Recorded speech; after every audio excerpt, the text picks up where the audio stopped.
Julie Tonge is the Disability Team Manager here at UCD, and she's a Disability Support Specialist working at UCD's Access and Lifelong Learning for over 10 years and has given many talks to our mathematics support tutors through the years. She's always come with her colleague Lisa Patton to the Math Support Centre and given us really great practical tips on how to support students mathematically. And her colleague Fiona Quinn works one-on-one with students with disabilities to assess their academic needs at university, and she provides advice. She also manages the academic skills workshops for all UCD students to develop key academic skills required for achieving their best, and she coordinates the provision of the exam accommodations alongside colleagues in Access and Lifelong Learning and UCD Registry. And today, Julie and Fiona will be giving us tips for making teaching and learning environments more accessible for neurodiverse students. I'm firstly just going to outline what's good about neurodiversity in UCD. Anthony has teed us up well with the University for All, so I'll tell you a bit more about our approach in UCD to access and inclusion. And he's right on brand with our pop-ups and everything. We're delighted to see that. And then I'll tell you a little bit about the supports that are available for neurodiverse students. And then Fiona's going to talk to you about how everybody should be supporting these students in their teaching.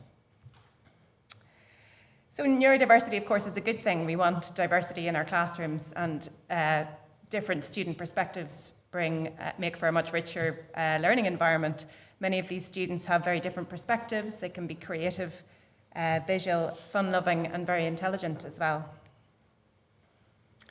So as I said, our tagline in Access and Lifelong Learning is access and inclusion is everyone's business.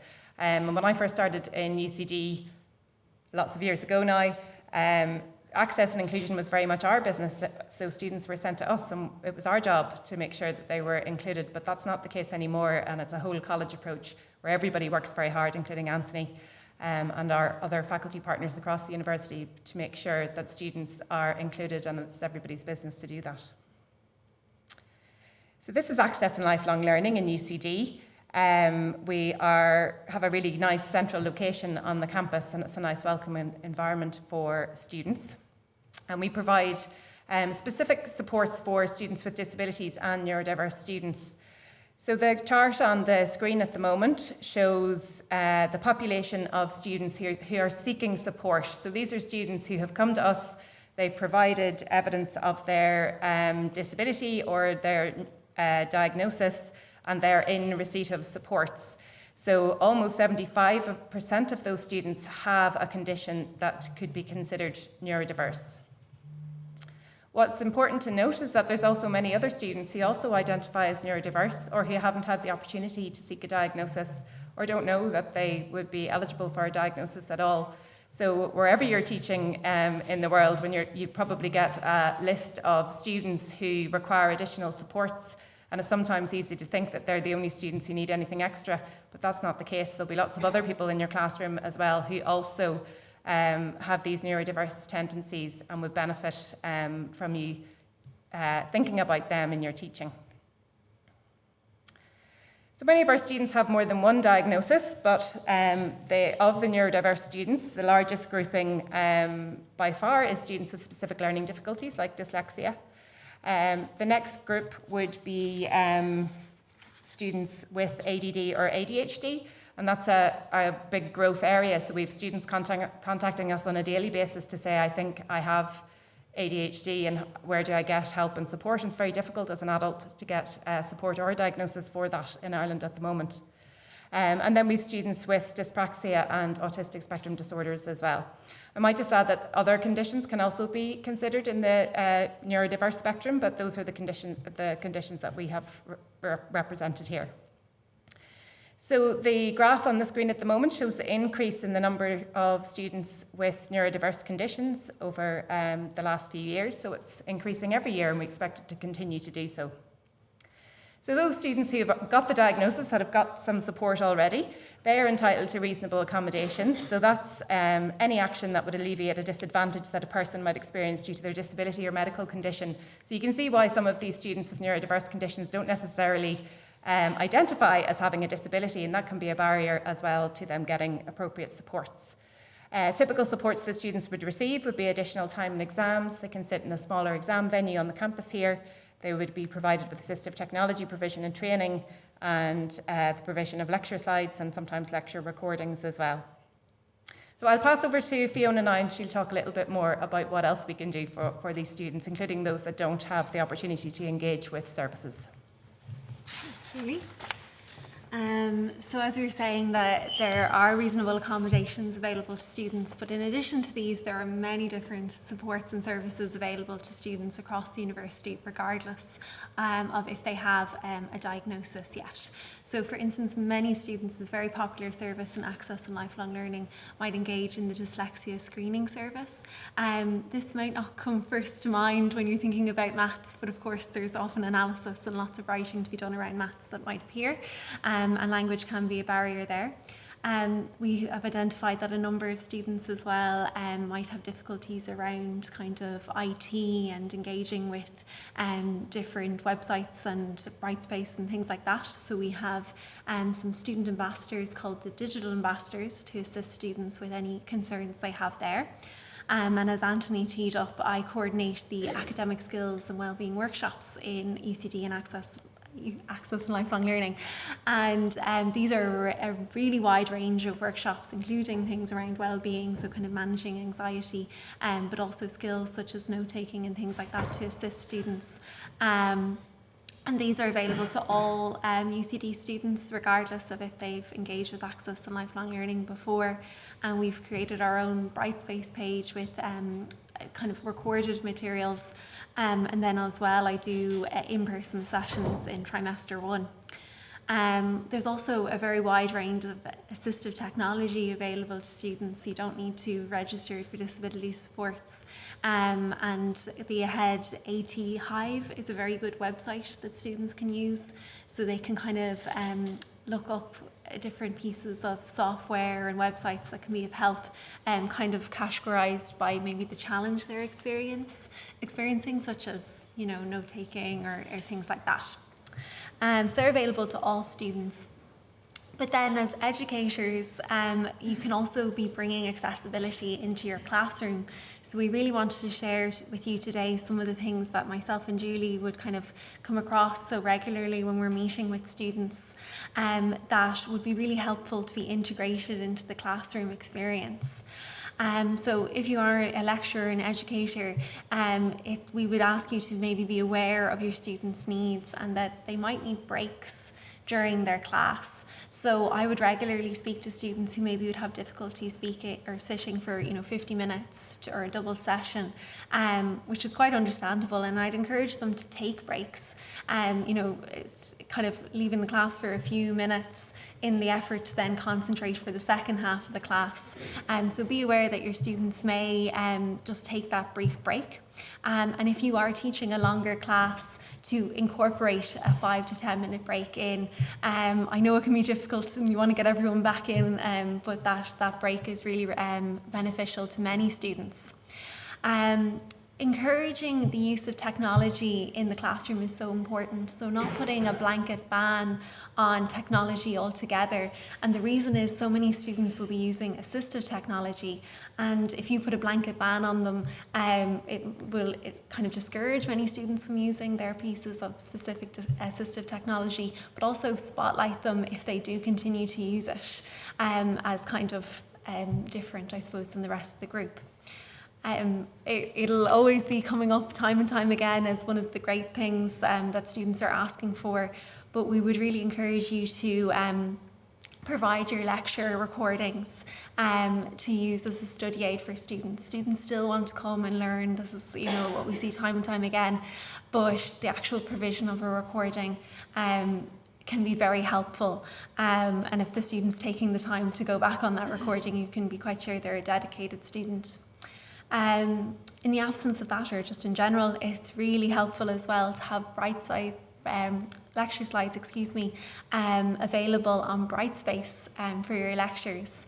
And ideally, I would always say beforehand, before the lecture, at least a day in advance, is really beneficial to students because they can read the slides and become a little bit more familiar with the content of that lecture.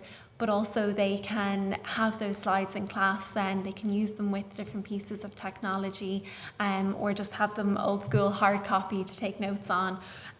So that is a really simple but very beneficial thing that you can do for students.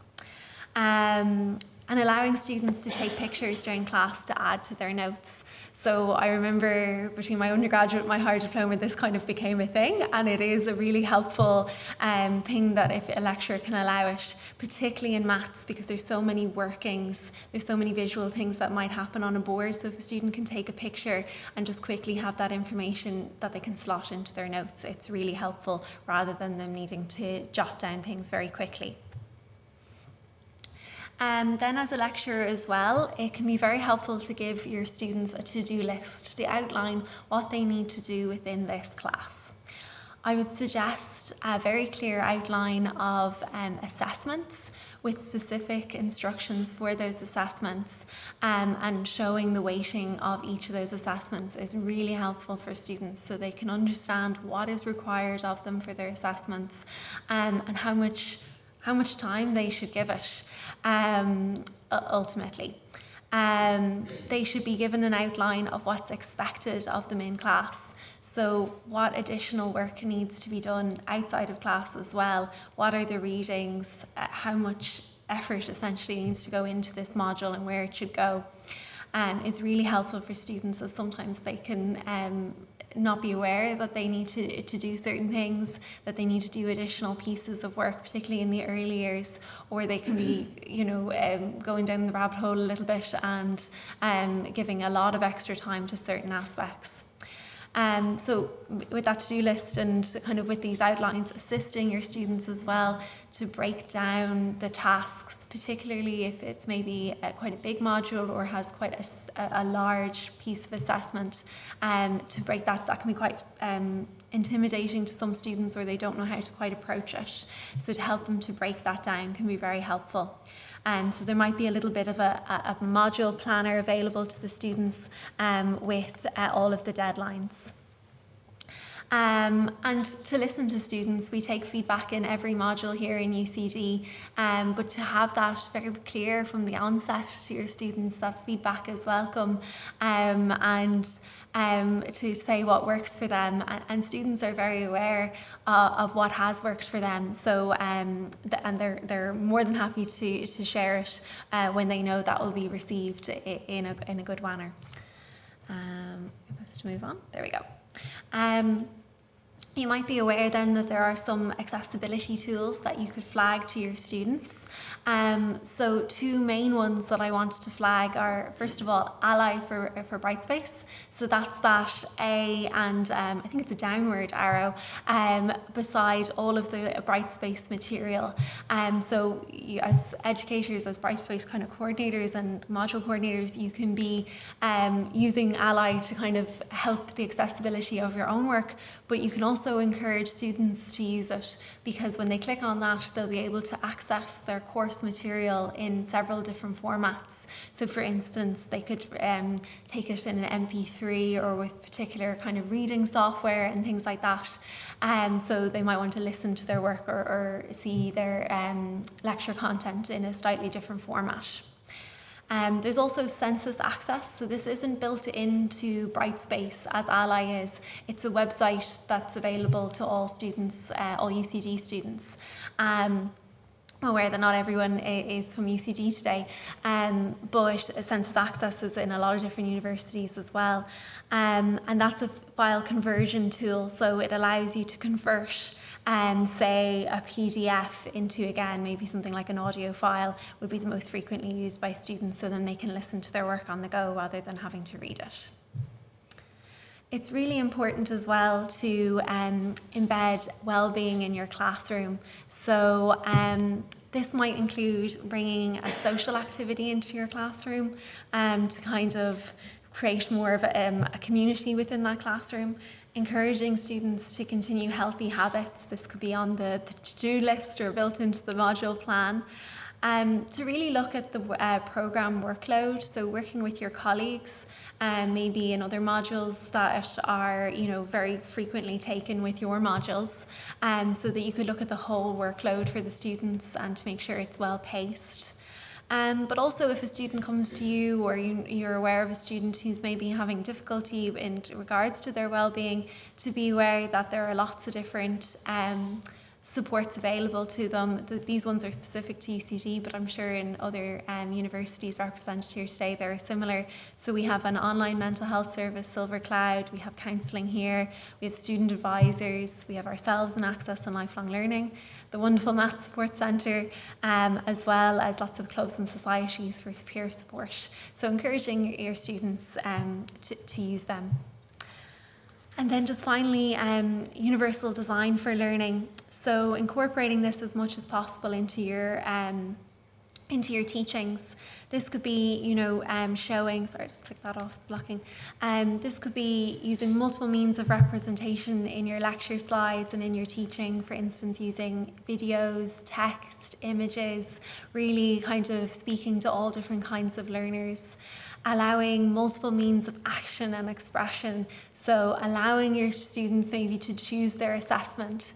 How many times in my life I've said, if I could just say it to someone, I'd be able to explain it, and maybe writing it down was more difficult. So allowing your students to choose their assessment, allowing them to choose their engagement. Do they want to work individually? Do they want to work in groups? And giving them lots of options.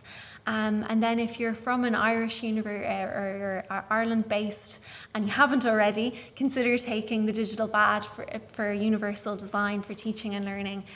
We have some great participants in that programme in this room, so do nab them if you want to ask, and you can either come to myself or Julie if you need further information, or it's available online. Any questions?